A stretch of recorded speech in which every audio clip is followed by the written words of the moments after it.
Hey, happy Thursday morning, everyone. Welcome back to Morning Musings. Thank you so much for joining me.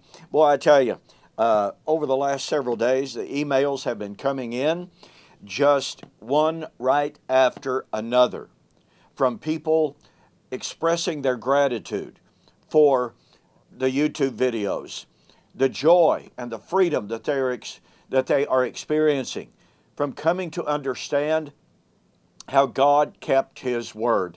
I want you to know how much I appreciate those emails. It's just really, really exciting. Well, we're looking at the fact that Paul in 1 Corinthians chapter 15 quotes from Hosea chapter 13 and the prediction of the resurrection there. Now, let me remind you, to me, this is such fantastic stuff. The book of Hosea breaks itself down into divorce, departure, and death. God was divorcing the 10 northern tribes. He was departing from them, and He was going to kill them. They were going to die, not biologically, but being sent off into captivity.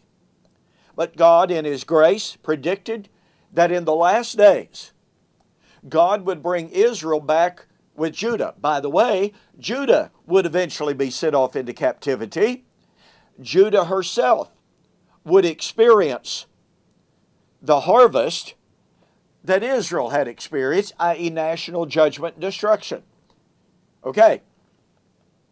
But the Lord promised that in the last days, God would remarry Israel, He would return, and He would raise them from the dead. Once again, not biological death. That's not the focus, folks.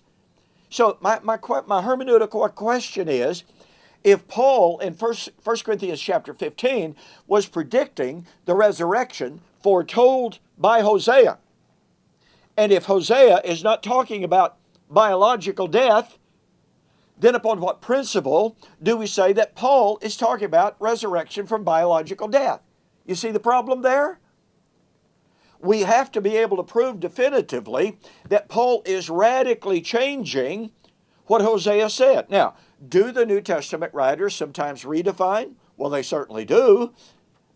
But how do we know they do? Because they tell us. And Paul never tells us. He's predicting something different from what Hosea said. Now, I'm running out of time already.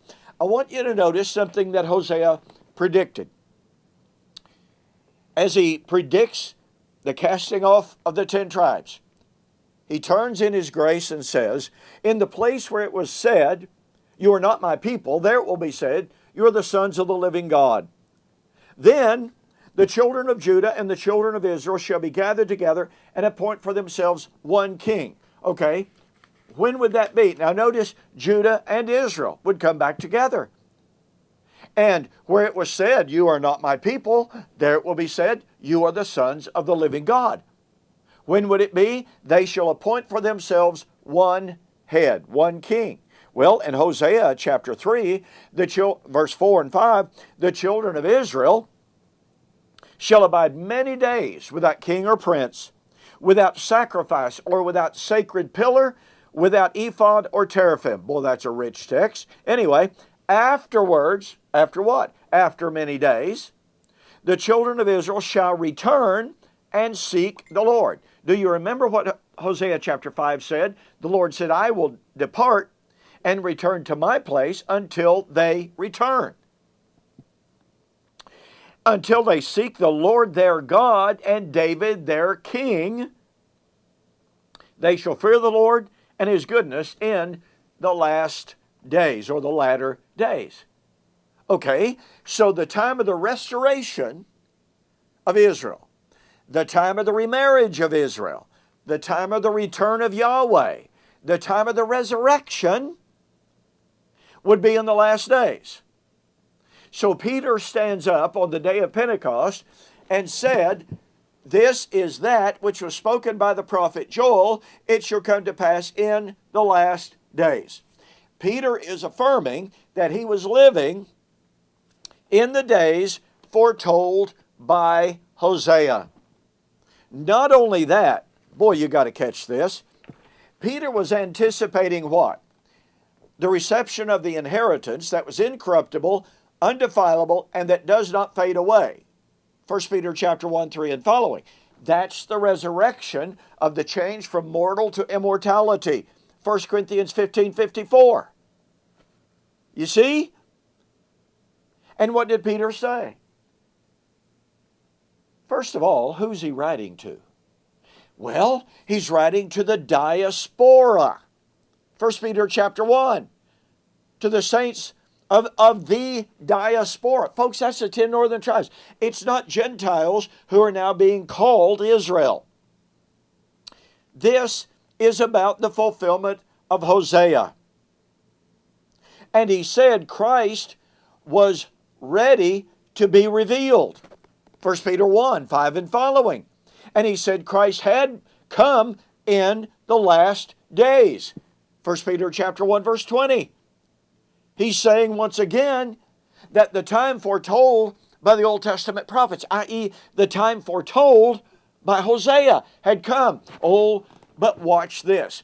1 Peter chapter 2, verse 9. You are a chosen generation, a royal priesthood, a holy nation, His own special people, that you may proclaim the praises of Him who hath called you out of darkness into His marvelous light, who once were not a people, but who are now, once who had never obtained mercy, but now have obtained mercy. You were once not a people, but now you are the sons of the living God.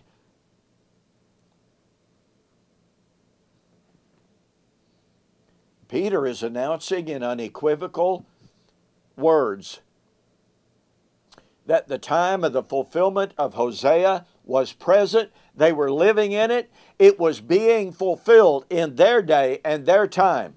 I don't have time to demonstrate how he demonstrates the fulfillment of Hosea 3:5. But notice that Peter was expecting the imminent consummation at the coming of the Lord. He said Christ was ready to judge the living and the dead. 1 Peter 4, verse 5. He said the end of all things has drawn near. Verse 7. And he said, the time, literally the divinely appointed time for the judgment has arrived. Folks, words could not be clearer. Intertextuality could not be more powerful. The time that Paul anticipated for the resurrection, taken from Hosea, Peter says unequivocally, undeniably, and irrefutably, that time had come. They were living in the days in which the resurrection was on the verge of happening.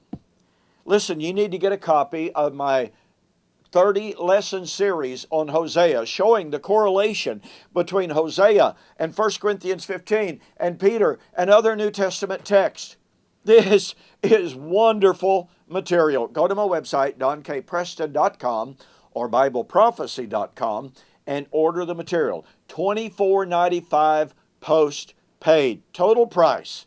You will be absolutely thrilled that you got this material. Well, thank you for joining me for this morning's Morning Musings. Tomorrow, we will continue our examination and our refutation of Kenneth Gentry's book, Have We Missed the Second Coming? You don't want to miss it, so we'll see you on the flip side.